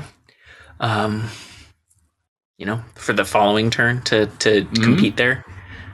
Okay, next up, Victoria Hand. I love this card so much for multiple reasons. 2/3. Ongoing. Your cards created in your hand have +2 power. Yeah, it took me a few reads to figure out this ability. I believe because it's ongoing, it will be retroactive, like a Morbius is. Oh wow! You plop her down, and anything that's on your board, I would agree that was created in hand gets the +2, which also means the Moon Girl Onslaught makes it a +4. I haven't seen anybody else mention Swarm with her, and that, to me, this is a Lauren discard card. Yeah. I would have so much fun plopping down a pile of 0/5 Swarms. Your opponent doesn't know they're going to be 0/5s because you can play Victoria on the last turn. I mean, maybe you played her out earlier because you didn't want to kill her with MODOK or whatever, but I love that Victoria hand does things to the cards created in your hand. That just tickles me endlessly. I have no idea who this character is. Do either? Yeah, I'm like, does she have anything to do with the hand? I don't think so. But. The titular hand. Because they're ninjas, and they're named after her. She doesn't look like a ninja, but you never know. That's the thing about ninja; they don't always advertise. She looks so fun though. I want to get it. Okay, next up. I mentioned Swarm. There's a ton of other cool things you can do with her, right? Yeah, this is a very interesting Patriot, card. Mm-hmm. Frigga, all the shield cards, Moon Girl. That's a whole bunch of cards that are getting a big old boost. She has. Kate Bishop is great, and if your opponent, if one of them's an acid arrow, it's not your card anymore, so it wouldn't get the +2. Yep, exactly. Yeah, super cool card, applicable at all levels. I think she just lots of cool things you can do with her. Definitely a card that tickles my fancy. Bullseye, a 4/5, a card that's been in the data mines forever. Activate. Interesting. The only activate card of the next 2 seasons. Discard all cards that cost 1 or less from your hand. Afflict that many different enemy cards with -2 power. Again, a Swarm card that you could activate right after MODOK. And then you're... Scorn. It's Scorn. And it makes you want to make a Scorn Affliction deck. It's just asking for it. I think this is a very cool card. I'm excited to do the Scorn thing. X23, all that good stuff. Yeah. This is a good enough, interesting enough ability that I actually want to play a 4-cost activate card. And I think that's a very hard thing to pull off. So that's kudos. True. It does have all the things I hate, but the text looks so good. We're all aligned in this, that it's like fun could be had. I'm excited about it because I haven't allowed myself to have any fun with Activate Hell Cow because when it was 2 cards, it really did just feel like a Hella card that I had to be playing Hella to play. But now I get to enjoy activating on turn 4 and discarding multiple cards and doing those sorts of shenanigans, although to a very different end than the Hella Hell Cow thing. But still, I will get to sample that turn 4 activating multiple discard business. It did look fun from the outside, I will say. Okay. Next up, Moonstone, another 4/5, ongoing, has the ongoing effects of your 1, 2, and 3 cost cards here. I'm kind of imagining her as a half onslaught.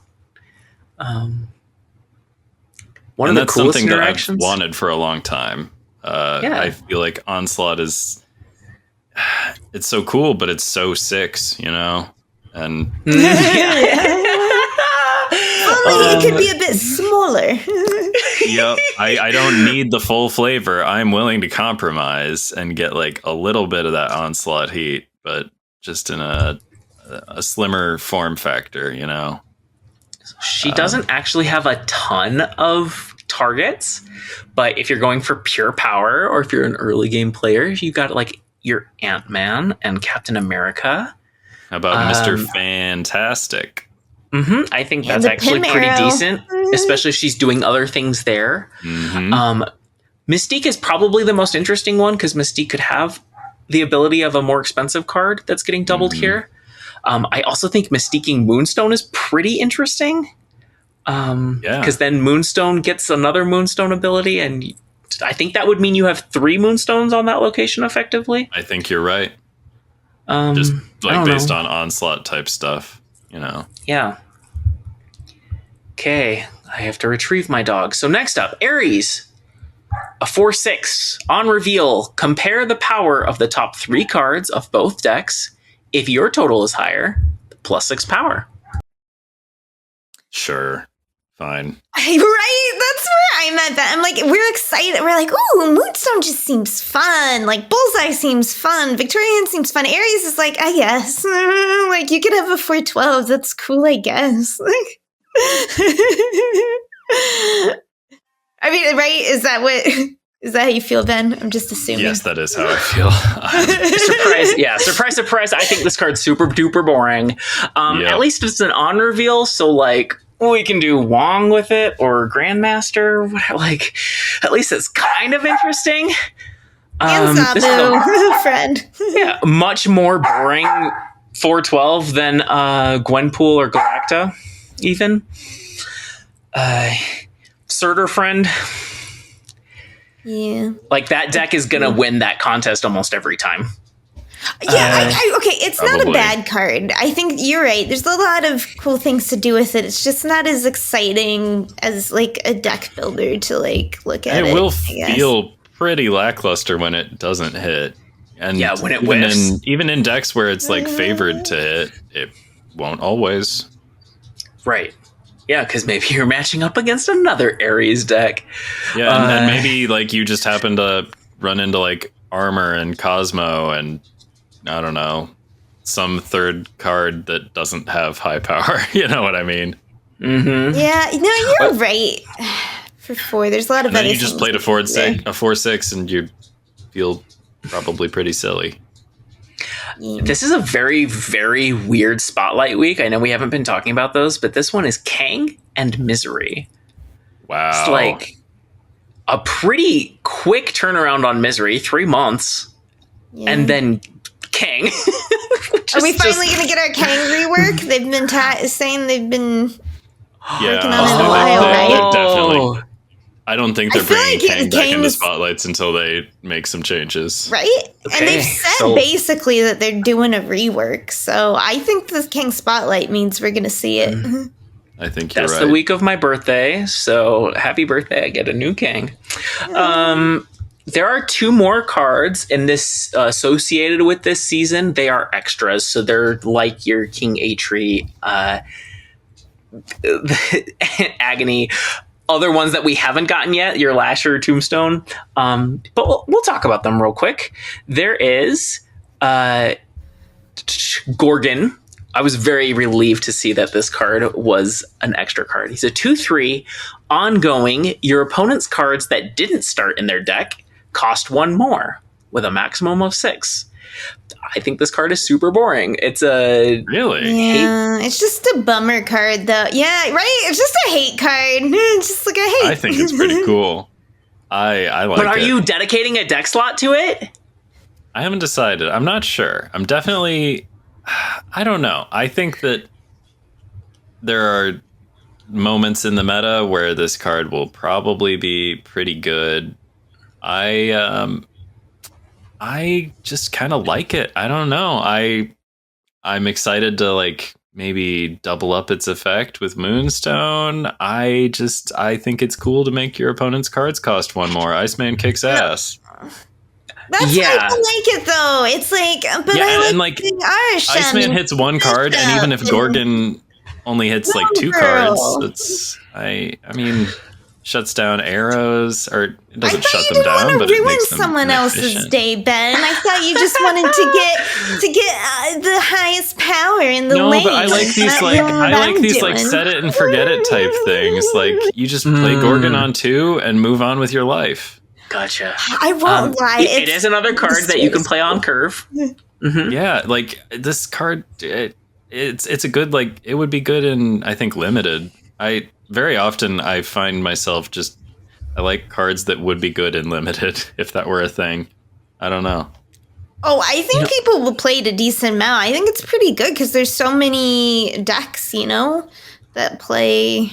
There are a lot of card generation cards. things at different times. He'll be strong in the right matchup and completely pointless in the others, but 2/3 is fine stats. If you're going to be pointless, be a 2/3. That's Now I will say I like it used proactively. I will play Gorgon if I am running Master Mold and Black Widow. In that case, I will run Gorgon. Otherwise, you wow, won't with catch Black me. Widow, that's very fun. That's very fun with Black Widow. Especially in the decks where you proc Black Widow over and over again. So, I mean, like, the Master Mold thing is fun too, but they don't have to play those Sentinels. Right. But, like, just putting that imposition on them. Oh, yeah. Getting the Grandmaster Black Widow is so nasty. yeah, Gorgon, Black Widow, Misery, or Grandmaster. It's just you can do some nasty stuff. Or you could just go like Black Widow into Black Gorgon Widow. plus Grandmaster on turn 4. Oh, Like, yeah. you don't even have to advertise that the Gorgon thing is coming. Dang. But then you only get one that they have to pay for. True, that's like suboptimal. Like, you want to play Gorgon first, but if Gorgon shows up late, you still get a little bit of juice. Yes, in that case, I like him. Otherwise, he's good in the right matchup. I don't like running cards that are. It's like they're only good in the right matchup. I don't know. I mean, I guess maybe that's how matchups work, right? Like, even if I'm not running into somebody with hate cards or I'm not running hate cards myself, there are still some matchups that just like people play Enchantress and stuff, or Rogue, or like there's some hateful cards that people play that genuinely, like, sometimes will encounter matchups where they just can't do anything. Yeah. I think this is another instance of them like generating hate cards for a season in that season. Like, Gorgon messes with Victoria Hand and Iron Patriot in the same way that. Also, someday Thanos is going to come back. That's nasty against Thanos. Yeah. I mean, like, Arshem's still here. Like, I feel like Gorgon's going to find things to interfere with. I don't know. I'm choosing to be optimistic about Gorgon. I think Gorgon looks solid. Gorgon seems good at Gorgon's job, and I like that. I agree at that. I'm just sad at it because I play a lot of card gen cards. Okay, one more. Toxie Doxie. Yet another 2-cost card that you are perfectly fine playing on curve.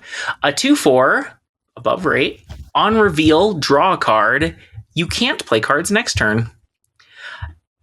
I think it's very interesting that we finally have on reveal, draw a card, and then we find, like, which they've talked about before. If we did on reveal, draw a card, it has to have a big drawback. You can't play cards next turn is a pretty interesting drawback. But she's like a Sunspot friend and a She-Hulk friend, which I really enjoy. A She-Hulk. I spent my gold cosmic border on She-Hulk. And she's a 2/4. That's amazing stats. You play that last turn, and look at her. She's like blowing out smoke, wearing like huge fuck you sunglasses indoors. She's gonna have sweet variants. I'm like all into this card. I want it. Her name's Toxie Doxie. That's something. That's a choice. It's a character I don't know, but I have at least heard the name before, and it is a fabulous name. You name. want to, though, right? Yeah, exactly. She looks like a cool. I'm curious. My interest is or something.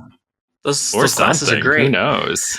But yeah, this goes with like the Moon Girl, She-Hulk stuff, right? Yeah, that's what we're doing here. I want to pretty do much any combo deck, right? That. Like Hella's fine with this. Like specifically the ones that want to skip turns. Like Living Tribunal's fine. I don't think you have to want to skip a turn. I think it really helps if you have a turn that you're planning on skipping. Yeah. Yes, but there are some of those like big combo decks that are perfectly fine playing a card on 4, 5, 6. Let's say Black Panther Zola. Kind of a weird, that's a entry level combo deck, but that deck is perfectly fine running Toxie Doxie. I would play this in discard, in like Dracula discard or something. Because very often I'm skipping turn 3 if all the things I have are the wrong targeted discard cards or whatever. I'm very often skipping a lot of early turns, just waiting to maybe drop a MODOK or something, I could see this in Apocalypse. We did it in 40 minutes. We talked about 11 new cards, something like that. A lot of new cards. 13, I don't know. Anyway, Time for side quests. First up, secret homework. Ree, what was the secret homework? Okay, it was my secret homework assignment, and we did, as a reminder, we guested, all three of us, on Joe's podcast, Snap Decisions, that is already out, that can be listened to. So we kept it a lighter, and we knew we were doing this today. So we kept it lighter, and it's just, if you're familiar with the series, Marvel What If, there's the show, it's based off of a comic line that's just like, hey, just reimagine, like, kind of a one-off idea for a Marvel, thing. And, the example I gave was, I think, the last issue I picked up, which was Daredevil in feudal Japan. So it kind of be that easy, or whatever you're feeling. And I will start. My what if is, what if Jessica Jones never got kidnapped by the Purple Man, by Kilgrave? Because I've long been a fan of Jessica Jones since before the show ever came out. She started in a comic series called Alias that Brian Michael Bendis wrote. We'll have it linked in the show notes. And when you say Kilgrave, do you mean the Purple Man? Yes. Yeah. Okay. The Purple Man, Kilgrave. Yeah, maybe I cut out. Or maybe I just wasn't listening. I was trying to look up a what if comic that I was going to talk about, and sometimes it's hard to listen. I do cut out sometimes, though. No, I listen perfectly all the time. Okay. The way I would do it, okay, because here's the thing. I want to do it as kind of a It's a Wonderful Life deal, where Jessica Jones would have to explore this, like, what if this hadn't happened to her? And things she would never wish that, like, she has a kid now, with Luke Cage. I think she's kind of made peace where she's at in life now, with things. So this would definitely be like some kind of Mojo plot, right? Of recreating It's a Wonderful Life. And Jessica Jones just so sarcastically annoyed she's fucking in it. But things that would be different, right, in this world. So if you would read Alias, the very first issue is about, and if you didn't know, Jessica Jones exists because Brian Michael Bendis wasn't allowed to do whatever he wanted with Jessica Drew, with Spider-Woman. So very much like how Rorschach would have been the Question, had Alan Moore had free reign to make the character as insane as he wanted, Jessica Jones exists because it couldn't be Jessica Drew. And in the very first issue, she's like this nobody, kind of PI detective who finds out, like, who recovers someone who's gotten a video of the secret identity of Captain America. And that's the whole issue, is like, what do I do with this? Is there an Avenger hotline I call? Like, I know who this is. And then at the end, he, like, comes to thank her, like, for keeping it. Sorry, am I missing who it is? He comes to thank her anyway for doing it. So that would be, so it would be little consequences like that in this world spiraling out to bigger things, like things she investigated with Misty Knight, etc. I think it would be really fun. I really just love Jessica Jones. Sorry if I'm getting anything wrong. I've had a week about Alias, but we'll link it. It's a very fun comic. And that's mine. Let's see. I think we go to... It's Ben next. Ben, because Lauren is assigning. My what if is pretty But anywho, I figured I would start with my history with what ifs. I have actually read a few what if comics, and I own one that I had as a child and still have today, although I did cut off the cover to use as wall art at one point in my 20s. But yeah, I had one where, like, Wolverine was the Horsemen of War, and he myrtleized all the enemies of the X-Men, and then he went on to myrtleize all the good guys too, and eventually he chilled the heck out and became a monk and gave advice to self-doubting cops. If you read it, you know what I'm talking about. But anywho, it was a pretty good comic. I dug it. I've reread it several times over the years. Pretty decent. But my what if is a little sillier in tone. What if every Marvel doctor worked in the same hospital? Okay, so the whole Marvel universe becomes a medical drama. There are plenty of doctors in the Marvel universe, but our main cast is probably anchored by Doom and Strange because of name recognition, and they're already in Marvel Snap. And, there's still tons of room for supporting parts for characters like your Janes Foster, your Beasts.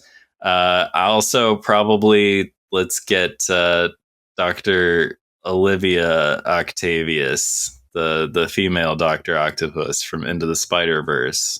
Also, the first Marvel role of Catherine Hahn. She's not just Agatha, she's also Dr. Octopus from Into the Spider-Verse, and she crushes it there, as she does so good in all things. But anywho, medical drama bullshit ensues. Things get real soapy. I don't really have any plot specifics, but some house type things happen. Grey's Anatomy type stuff happens. Personalities clash. People yell at each other about why they're diagnosing things wrong. I don't know. There could be super heroic twists, or maybe it's just these familiar personalities that people love. I don't know. Get me 20 cc's of bullshit stat. I don't know. It's not a very developed idea. I remembered our secret homework pretty late in the game. Hey, me too. I think that sounds super fun. I would read it. I would read both of those. I went for something very simple. I don't think it's been said yet this episode, but it was specified that it needed to be for a character in the game. Because when the homework was being assigned last week, my thoughts immediately went to Singularity because I love her. But she's not in the game yet. Please add her.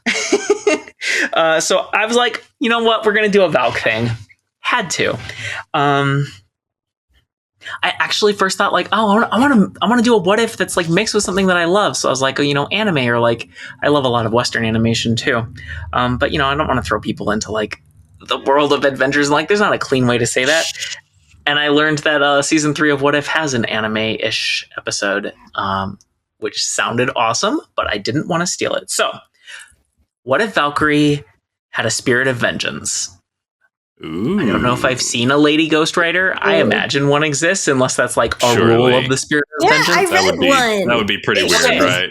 There's like a Native American ghostwriter. Yeah. I figured there had to be one. But besides like cool, like flaming head, I'm like, I want to see that Pegasus too as the ghostwriter's ride. Leaving a blazing trail behind it. That sounds dope. Like a cool replacement for a car or a motorcycle. So yeah, I kept it really simple, and I just like that would be sick. I would buy that variant, not just because it's Valkyrie. Yeah. No, those are cool. I would love to see these episodes more than some of the episodes they picked to cover in the television show. What If? Yeah, the show is good, but some of the premises are like, really? Seems like you could have. That's what you picked to do? Yeah. Yeah, seems like you could have. I don't know. Anyway, okay. I'm assigning next week's homework. This one comes from a listener. I've teased it. It's very good.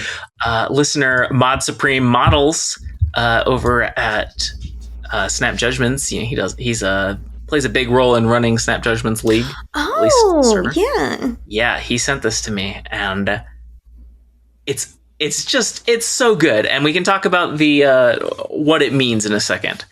Design a big card your co-host would want to play.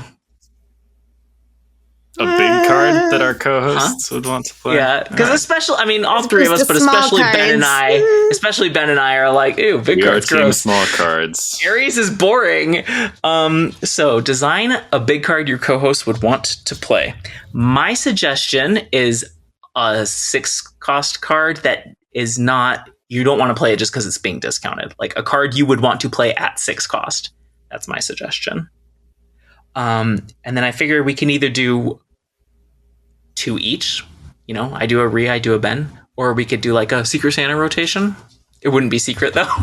A secret homework rotation. I'm going to just try and make one I hope you both like. One we both like. Okay. Yeah, I'm gonna try to do that. Also, I just want to like give you guys some help about like big cards that I actually like.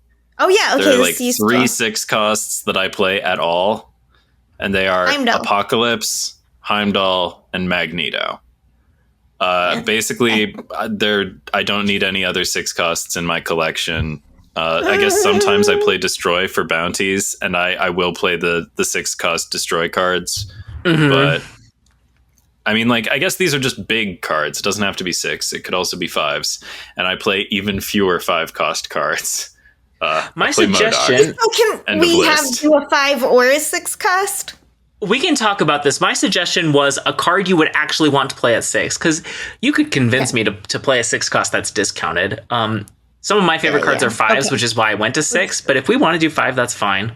But Valkyrie and Cersei are 5s. I like your idea. Let's stick to that. A 6 cost you want to play at 6 cost. Okay, non-discounting 6 costs that I like are basically combo cards. Your Zola and your Odin.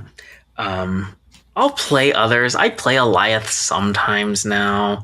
But yeah, I like Spectrum-ish. But she's just like a big Silver Surfer. I don't know. Yeah. Anyway. I want to believe in Spectrum, but like whenever I play with her, like my stats with that card in particular were always garbage. But you know what? I just have to I only have the memories now because the Snap.fan like history of things got wiped sometime in the last month. Did it? Like you know how I was always like, and yes, in more than half of my games that I've tracked, I play Kraven the Hunter. Like all that history is gonzo now. Just completely wiped out. So I've started anew, and now I'll be documenting my new weird preferences and stuff. But yeah, sorry, that's very out there, but not really super on topic. But I'm like, I should mention that I wonder if anyone else is upset that they've lost their card stats history. But yeah, sorry, listener, if that has also happened to you. I've never known anybody who does it like you do, where they're like breaking it down by which card and which deck and like. Well, the thing is, it's hard to break it down by which deck. I usually have to filter for like recent stuff so that I can like infer like things, and I don't know. I think it's really cool. Maybe if I paid for the paid version, it would be like there would be tools for that, but I don't know. Maybe they wouldn't have deleted your history. Okay, so design a big card your co-hosts would want to play. Yeah. You know me, I was looking at mine and it's like, I play a decent amount, I love small cards, but, I probably play more big cards, Okay, we are going on, I don't know, hour 40, hour 50, something like that. Do we want to squeeze in Title Tussle? Because this patch came with new titles. I promise not to look at them if we want to do it next week. Okay, we'll save it for next week. I do have it ready for today, but I knew it was going to be a long episode. So, something to look forward to, listeners, is this Title Tussle sequel, Title Tussle, if you will, where Ben and Rhee will determine which titles in the new patch are real and which ones are made up by Lauren and friends. I also made sure not to look at them. Also, it's not just Title that. Tussle. It's Title Tussle : snap or cap. That's important, yes. It's very important. I think maybe it was mentioned like once earlier, but only briefly, and I really just want to dwell on it for a moment. It's just the best name. Oh, yeah. And the sequel is better than the original, so really do look forward to it. Catch it next week. It'll be a fun game. Or in 2 weeks if the OTA takes forever to talk about. Probably just 1 week. If you liked what you heard today, if you had fun, do the things like, comment, subscribe, send us email, whatever. Our Twitters / Blue Skies are in the show notes, video description, etc. Really, like, do one of those that you haven't done before. Leave us a review or comment on the YouTube or something. I don't know.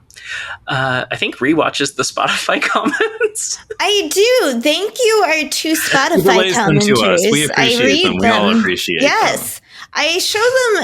I actually think I forgot the last time to show them. But yes, I appreciate them. Thank you. Oh, whenever one of us like finds a nice comment in the wild, we share it with the other, for sure. With the others. Don't talk about our secret chat, Lauren.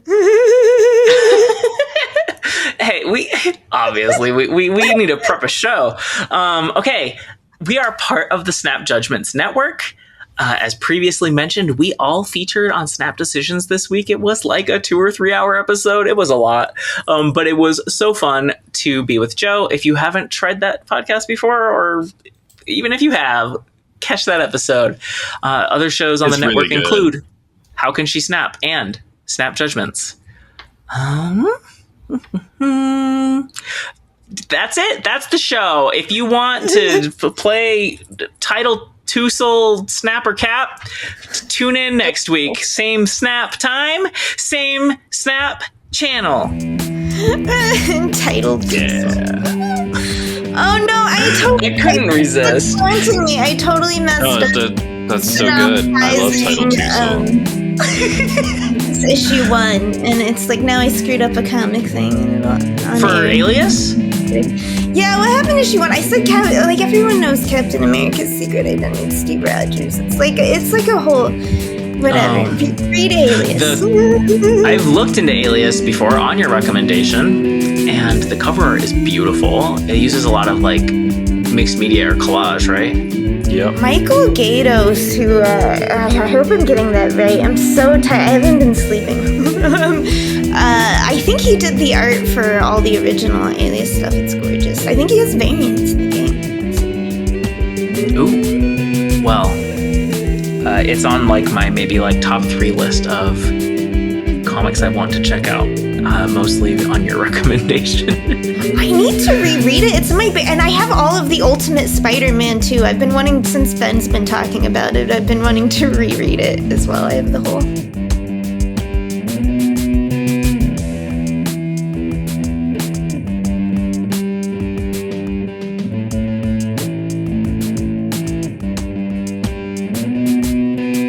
I don't fully understand Ultimate Spider-Man. Is it done?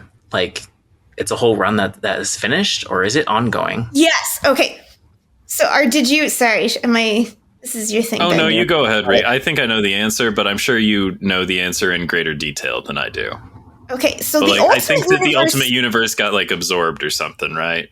Yes. So the Ultimate Universe was created, right? And so that's where you get the reboot of Spider-Man being told over, and that's the Ultimate Spider-Man, is the retelling of it. That's also where we got Samuel L. Jackson looking Nick Fury instead of crusty old white man Nick Fury.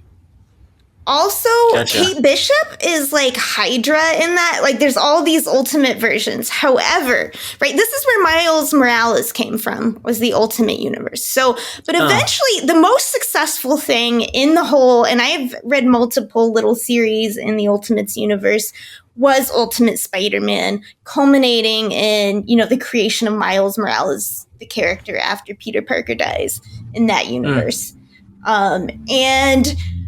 So they decided to shut it down because it's, not making enough money. The reason all things end. And, but here's the thing. So they were going to close it off.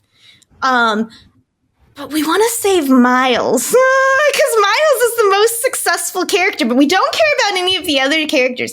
So they wrote this whole storyline where these two universes are fighting because, like, only one can survive or whatever.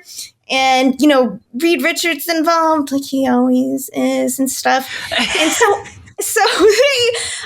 they have this huge war between the two, and ultimately the ultimate whole universe dies. Everyone from there is gone forever, except for Miles, who they're just like, and magically Miles gets like kind of rewritten into the regular Marvel universe.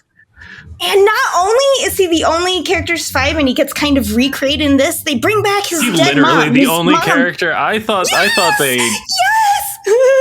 Sorry. There's pages in when this happens in the comics, and it's like everything's whited out, and like all these characters are fading to white, and then it's just like Miles.